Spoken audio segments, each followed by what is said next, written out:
Abrimos nuestras Biblias en Hechos capítulo 16. Hechos capítulo 16. Versículos 25 y 26. Con la ayuda de Dios, hoy quiero compartir con ustedes un mensaje que se titula Generando Terremotos. ¿Cómo es el título del mensaje? Generando Terremotos. Bien fuerte, diga conmigo, Generando Terremotos. Amén. Hechos capítulo 16, versículos 25. Todos los que están haciendo su guía al conquistador estuvieron leyendo justamente, bueno, hoy es domingo, ayer sábado estuvieron leyendo Hechos 16. Y ahí, hermanos, qué lindo el poder meditar entonces en esta preciosa palabra. Hechos 16, dice así la palabra del Señor en los versículos 25 y 26. Pero a medianoche, orando Pablo y Silas, cantaban himnos a Dios y los presos los oían. Entonces sobrevino de repente un gran terremoto. De ahí viene el título del mensaje. Sobrevino de repente un gran terremoto, de tal manera que los cimientos de la cárcel se sacudían y al instante se abrieron todas las puertas. Digan conmigo, se abrirán todas las puertas. Otra vez bien fuerte, se abrirán todas las puertas. Y las cadenas de todos se soltaron. Digan bien fuerte conmigo. Y las cadenas se soltarán. Bien fuerte. Y las cadenas se soltarán. Denle un aplauso fuerte al Señor. Arranque proclamando esta preciosa verdad en su vida. Amén. Hermanos, todos nosotros hemos sido atacados por los verdugos. Los verdugos son justamente emisarios enviados por el maligno, con el propósito de que vos y yo vivamos vidas aprisionadas. De repente vos y yo no estamos físicamente en una cárcel como estuvieron Pablo y Silas, sino que hay verdugos que vienen para aprisionar. Y en todos estos años de consejería, de pastorado, una de las cosas que nos hemos dado cuenta, mi esposa y yo, y los líderes que muchas veces están ahí en todo lo que es el ministerio de aconsejar o de dedicar tiempo para escuchar a otras personas, que hay personas que van pasando los años y siguen siempre con su misma cárcel. ¿Por qué? Porque uno de los mayores anhelos del enemigo en nuestras almas es de que justamente los carceleros y los verdugos espirituales estén aprisionando. No estoy hablando de los inconversos, sino que aprisionen ¿a quién? A los hijos de Dios. Ese es el anhelo del maligno, aprisionar a los hijos de Dios. A él de repente no le incomoda de que alguien que está preso bajo los verdugos espirituales venga a la casa de Dios, con tal de que él siga preso, con tal de que él no salga de su cárcel de depresión, con tal de que él no salga de su inestabilidad, con tal de que él no salga de repente de todo aquello que le autodestruye. Y hay personas que hacen constantes implosiones en vez de explotar, sacar afuera en el nombre de Jesús y sacar todo aquello que de repente tan solamente le estuvo drenando todo su ser. Pero los verdugos espirituales son enviados por el maligno, sobre todo para aprisionar a los hijos de Dios.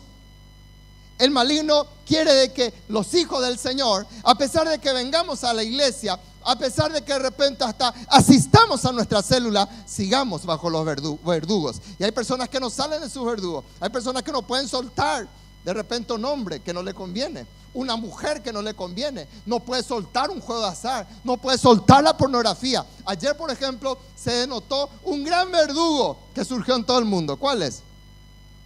El WhatsApp, hermano. Hay personas, hermanos, que escribían de todo y por poco no se iban a pegar un tiro ya porque no podían entrar en WhatsApp 4 horas más o menos, ¿sí o no? ¿Cuántos se dieron cuenta de eso? Los mensajes y mensajes, ¿verdad? Y estos son verdugos modernos.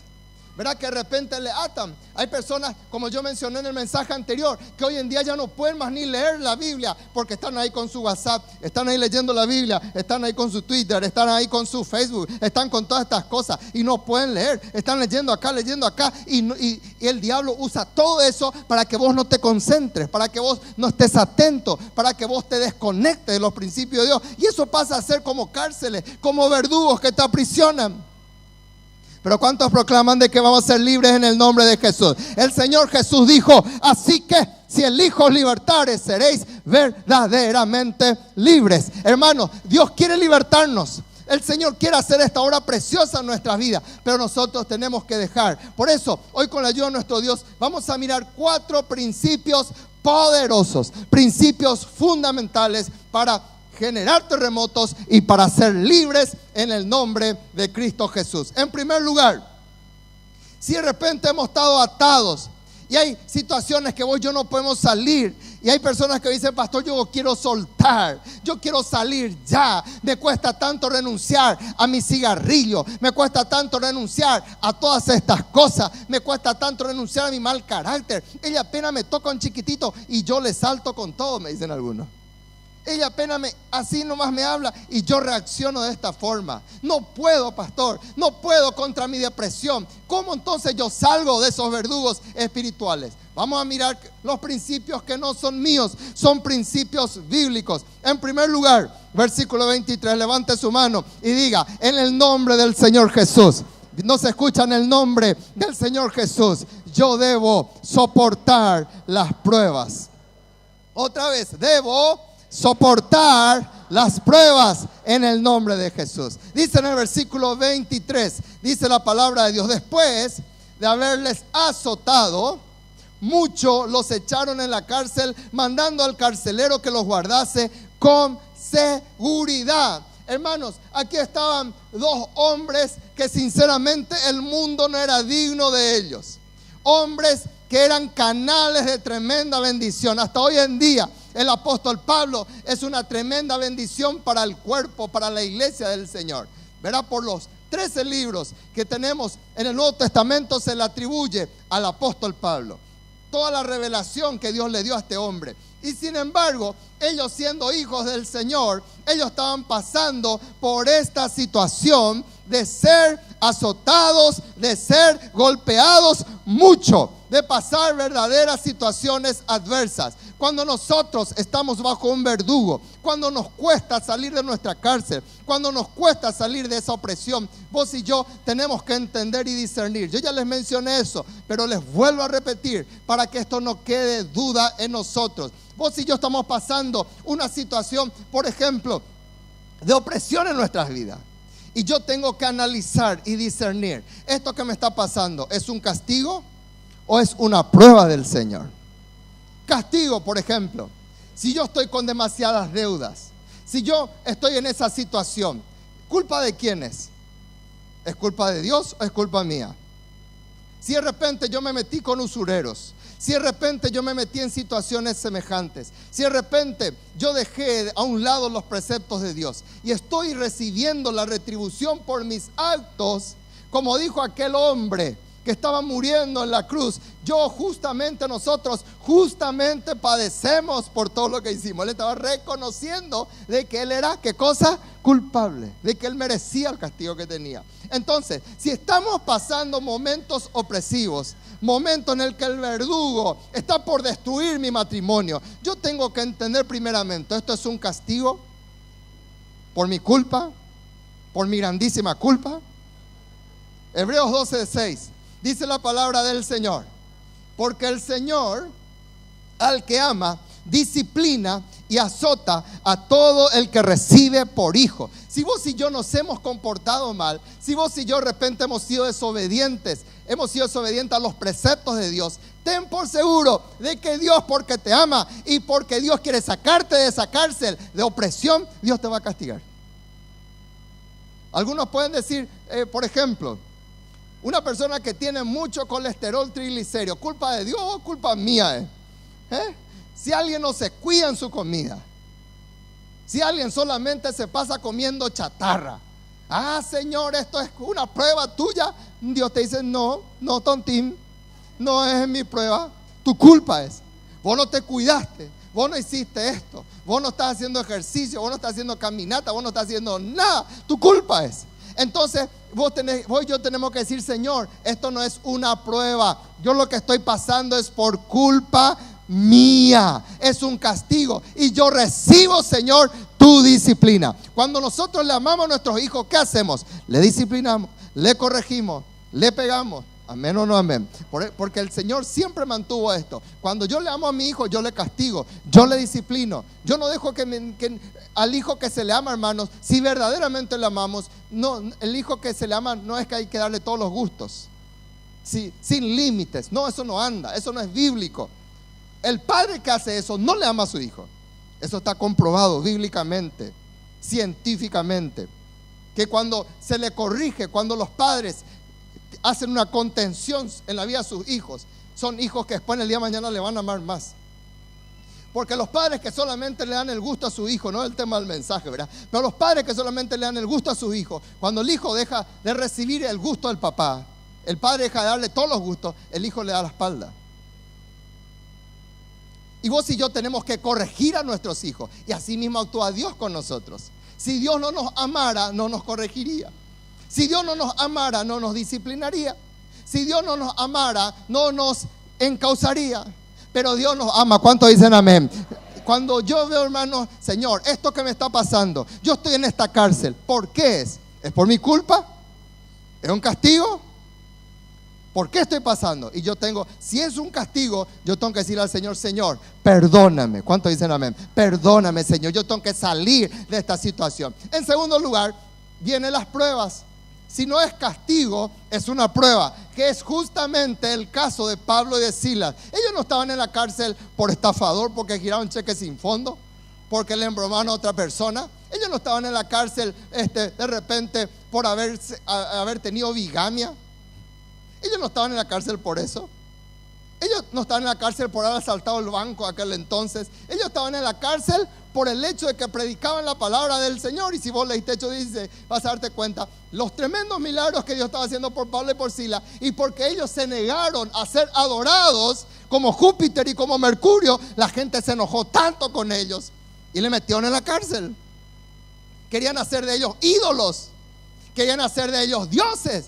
Y ellos se metieron en la multitud y les decía, no tienen que adorarnos a nosotros, no tienen que matar sus toros y sus guirnaldas por nosotros. Es Dios el que hizo el milagro de levantarle a este que está cojo, a este paralítico. Y la gente se enojó y le metieron en la cárcel. Y le pegaron, hermano. Fíjense lo que dice en el versículo 23. Después de haberle azotado mucho. Esa es una prueba, hermanos. La prueba es, ¿qué cosa? La prueba es cuando yo de repente estoy en el camino del Señor y estoy pasando situaciones en donde yo estoy siendo formado. Digan conmigo, estoy siendo formado. Dios permite las pruebas. El castigo es una consecuencia de mis actos. La prueba es algo que Dios permite. El inconverso no pasa una prueba de Dios por cuanto no es hijo del Señor. Solamente los hijos del Señor somos probados.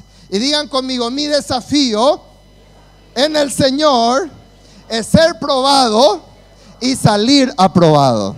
¿Cuántos dicen amén? Ese es tu desafío en el Señor. No es que vos te mueras en la prueba. Por eso Dios dice en Deuteronomio 8:2, habla justamente de esto. Dios le dice a su pueblo, yo te traje estos 40 años para probarte, dice. Para afligirte, dice. ¿Cómo Dios le habla a su pueblo? Para saber lo que había en tu corazón. De repente hay personas que no saben pasar pruebas, no saben pasar situaciones adversas. Y cuando les pasa eso, entonces muchos se mueren. No, que no ocurra eso contigo en el nombre de Jesús. Soporta las pruebas. ¿Cuántos dicen amén? En segundo lugar, vos y yo tenemos que soportar lo que yo llamo las medias noches. Las medianoches en nuestras vidas. Digan conmigo, debo soportar la medianoche de mi vida. Versículo 25. Pero a medianoche, digan conmigo, a medianoche. No estoy hablando de un tiempo, bueno, hoy me voy a esperar las 12 de la noche. No, estoy hablando en un sentido espiritual. ¿Qué es la medianoche? La medianoche, en un sentido espiritual, es el periodo de transición. Digan conmigo, transición. Amén. Un periodo de transición en donde yo estoy ahí en medio de mis verdugos. Estoy todavía de repente con mi tobillo en el cepo. Estoy de repente con mis cadenas y con mis grillos. Pero a la medianoche es un tiempo de transición en donde en breve yo veré la victoria del Señor en mi vida. La medianoche nos habla de eso. La medianoche es el momento candente, es el momento en donde muchos quieren desistir, es el momento apremiante. Pero cuando vos y yo pasamos esa medianoche en nuestras vidas, vendrá el milagro. ¿Puede entender lo que le estoy diciendo? Por eso el apóstol Pablo y Silas no durmieron a la medianoche. Lo que ellos más tendrían que haber hecho, humanamente hablando, es que después de haber sido azotados, haber sido apaleados, haber pasado todo lo que pasaron, lo que más ellos querrían seguramente hacer era colocar de repente sal en sus heridas y dormirse. Pero la medianoche nos habla en ese sentido. La medianoche nos habla de la intervención de Dios, de la cobertura de Dios. Por eso dice en Éxodo 11:4, dice la Biblia que el ángel de la muerte se movía en medio de Egipto a la medianoche. Y para los egipcios, la medianoche representaba el momento de muerte. Pero para los hijos de Dios, ellos estaban expectantes. Era la medianoche. Ellos estaban con su alforja. Ellos estaban, hermanos, saltiteando. Ellos estaban de Pascua. Ellos estaban gozosos porque llegaba esa medianoche. Era la última medianoche en que ellos estarían en Egipto como esclavos. Y esa medianoche les decía: ustedes serán libres para salir e ir camino a la tierra prometida. Vence tus medias noches. Vence tu medianoche. No te mueras en tu medianoche. Hay personas que están a punto, soportaron el día espiritual, soportaron la tarde espiritual, soportaron la noche espiritual. Y en la medianoche en donde Dios iba a hacer ese milagro, en donde ya de repente Dios iba a decir: basta ya lo que le están haciendo a mi hijo. Ya es suficiente. Algunos desisten ahí. Y algunos se van. Y deliberadamente, en vez de esperar la medianoche en su vida, se van y le abrazan otra vez su barrote. Barrote mío, qué lindo que sos. Y se van y le besan a sus verdugos. Y siguen atados en sus cárceles. Y sigue la historia en sus vidas. Y siguen viniendo a la iglesia con sus verdugos. Y Dios le dice: yo te quería liberar. Por eso viene la palabra en este día. La medianoche nos habla de vencer el cansancio. Muchas personas están con cansancio. Y Eutico no entendió eso. Estaba el apóstol Pablo, Hechos capítulo 20, versículo 7, y él estaba predicando y llegó a la medianoche, dice la Biblia. Y Eutico, en vez de recibir la unción y la bendición de Dios, ¿qué hizo Eutico? Se durmió en la ventana y se cayó ñácate del tercer piso, ¡paf!, abajo. Él no venció en la medianoche. Pero gloria a Dios, el apóstol Pablo, hombre bueno, se fue, oró por él y conocemos la historia. Vamos a leer en estos días en Hechos, ¿verdad? Y vamos a encontrar de que en la medianoche, en ese tiempo, vino la resurrección en la vida de Eutico. Hay veces que vos y yo estamos tan cansados, hermanos, y no queremos seguir, no podemos soportar y vencer la medianoche en nuestras vidas. Levántate en el nombre de Jesús. Digan conmigo: yo voy a soportar y voy a vencer las medias noches de mi vida. Versículo 25, tercer punto. Yo fui llamado para entender este principio. Los que generan terremotos son aquellos que entienden el principio de la unidad. Digan conmigo: debo mantener la unidad. Versículo 25, orando Pablo y Silas, dice en el versículo 25. Hermanos, el maligno cometió un error. El error fue, ¿qué cosa? Dejarle juntos a Pablo y a Silas en la misma cárcel.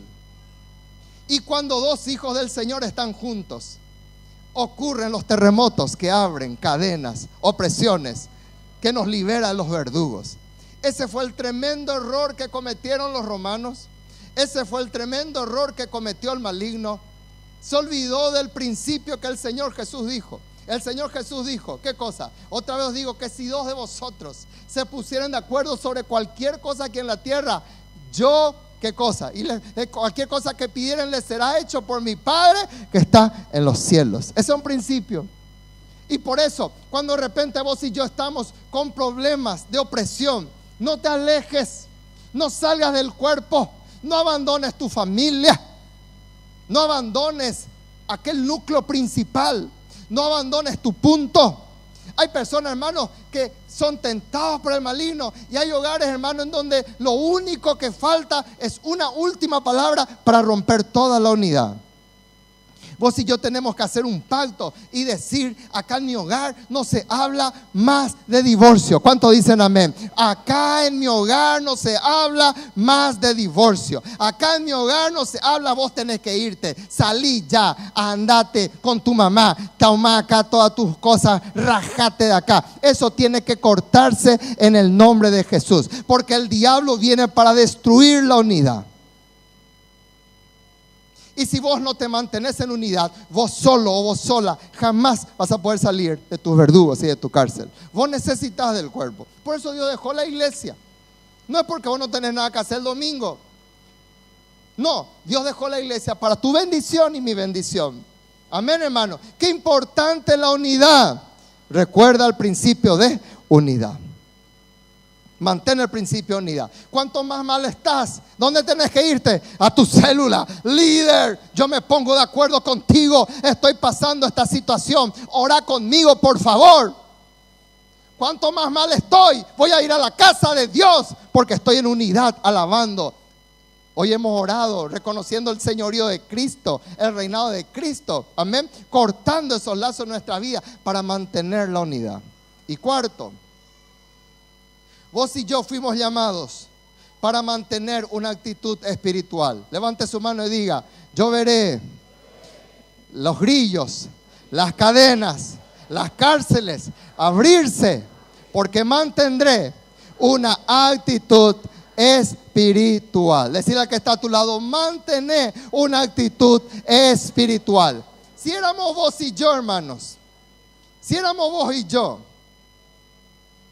recibíamos azotes, nuestro nombre estaba manchado, nuestro nombre estaba afectado, nuestro nombre de repente estaba hecho por el piso, tirado por el piso, injustamente, no era justamente, injustamente.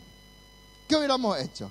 Y yo soy, ustedes no saben quién soy yo soy fulano de tal, e ir a gritar en ese lugar. ¿Hizo Pablo eso? ¿Qué hizo Pablo? Yo vengo a exigir mi derecho. Y conste que Pablo era romano. Él tenía también nacionalidad romana. A la vez tenía nacionalidad judía. Pablo hizo eso, hermanos, después de haberla apaleado.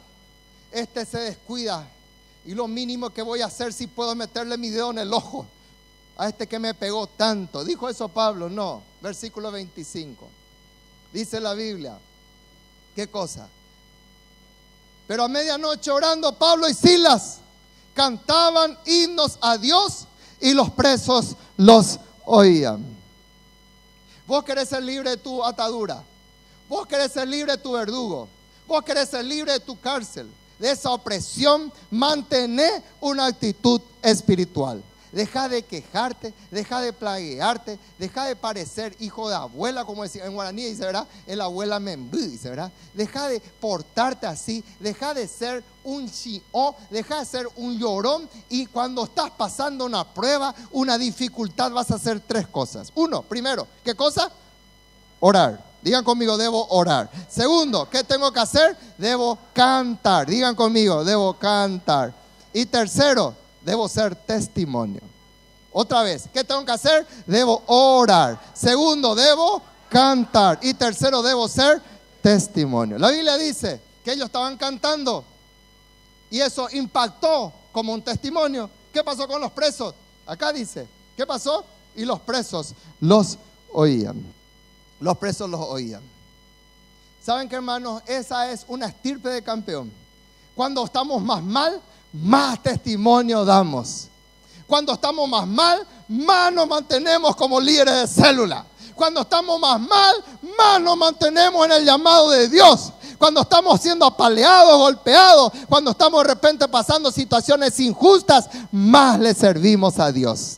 Esa es la actitud espiritual. Hermano, y cuando esto pasó, dice la palabra de Dios, versículo 25. Miren ahí, hermanos, ahí hay una expectativa de Dios. y Dios estaba esperando. El corazón de Dios se estremecía. Sus hijos fueron azotados, sus hijos fueron golpeados, sus hijos fueron injustamente metidos en las catacumbas de Nerón, en las catacumbas más profundas, más inhóspitas, más degradantes para el ser humano. Ahí estaban Pablo y Silas.